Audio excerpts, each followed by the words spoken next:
नमस्कार मंडळी. तर मी आली आहे माहेरी आणि आता मार्गशीर्ष महिना संपलेला आहे आणि त्यातले त्यात संडे म्हणलं नॉनव्हेज तर झालंच पाहिजे, पण घरी नाही, बाहेर कुठे ते पुढे ब्लॉगमध्ये तुम्हाला सांगतेस. त्या अगोदर माझ्याबरोबर तुम्हीसुद्धा पुण्यांच्या रोडवरची लाईटिंग एन्जॉय करा.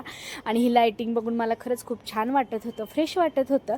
कारण कसं आहे, पुण्याच्या रोडवरची लाईटिंग एन्जॉय करण्याची पण एक मजा वेगळीच आहे की नाही. सर्व इकडं असा एकदम मस्त प्रकाश वाटतो, लाईटिंग बघूनच एकदम छान वाटतं. आणि मी पुण्यामध्ये आली आहे, बालगंधर्व चौकामध्ये हे हॉटेल आहे, हॉटेल संदीप म्हणून, आणि प्रचंड नॉनव्हेजसाठी ओळखलं जातं आता सध्याला. तरी तिथे नंबर लावला, आतमध्ये एंट्री घेण्या अगोदर नंबर लावा लागतो.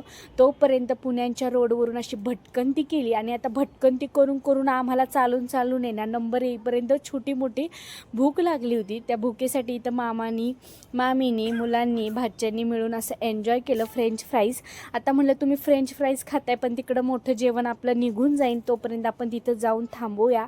आता गर्दी बघून तुम्हाला आता अंदाज आलाच असेल, कारण किती नॉनव्हेज लवर आहे. आणि इथं व्हेजसुद्धा भेटतं, पण नॉनव्हेज हे इथलं खूप जास्त म्हणजे चांगलं टेस्टला असतं असं म्हणतात ते. आता आजच्या व्लॉगमध्येच सांगते की टेस्ट कशी आहे काय आहे. तर फायनली आम्हाला आतमध्ये एंट्री भेटली आणि आमच्या चेहऱ्यावरचे रंग बघून तुम्हाला कळलंच असेल की आम्हाला भूक खूप लागली होती. मग आता वेटिंग करून फायनली आमच्यासाठी जेवण आलं. मस्त अशी बाजरीची भाकर, तीसुद्धा तीळ लावलेली, काळ्या वाटणातलं मस्त असं कट आलेलं मटण, मुलांसाठी बटर रोटी मागवली होती आणि फ्राय मागवलं होतं. मुलांना रस्सा भाजी खायची नव्हती.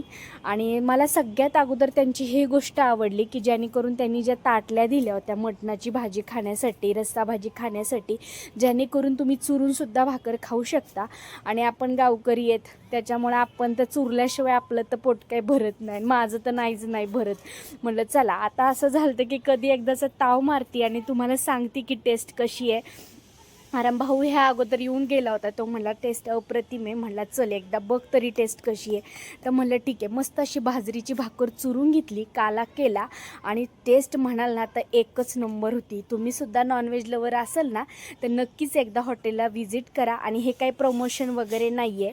तर बिर्याणीसुद्धा आपण एन्जॉय केली आणि त्याच्यानंतर मामी आता इथं बिलिंगचं काम केलं. आणि त्याच्यानंतर बाहेर आता थंडीत आईस्क्रीम खाण्याची पण मजा वेगळी आहे. कोणाकोणाला थंडीत आईस्क्रीम खायला आवडतं ते मला कमेंटमध्ये नक्कीच सांगा. सगळ्यांच्या आवडीचे फ्लेवर घेतले, बाहेर बसून मस्त आईस्क्रीमसुद्धा एन्जॉय केली. आणि बाहेरून हॉटेलचं लुक असं काहीसं होतं. म्हटलं दाखवूया, जेणेकरून जे नॉनव्हेज लवर असतील त्यांना थोडीशी मदत होईल. आवडत असेल तर तुम्ही व्हिजिट करा. हे काही प्रमोशन वगैरे नाही आहे. आता जेवण वगैरे करून आम्हाला खूप जास्त झोप आली होती, त्यामुळे आम्ही भेटतो उद्याच्या व्लॉगमध्ये. बाय.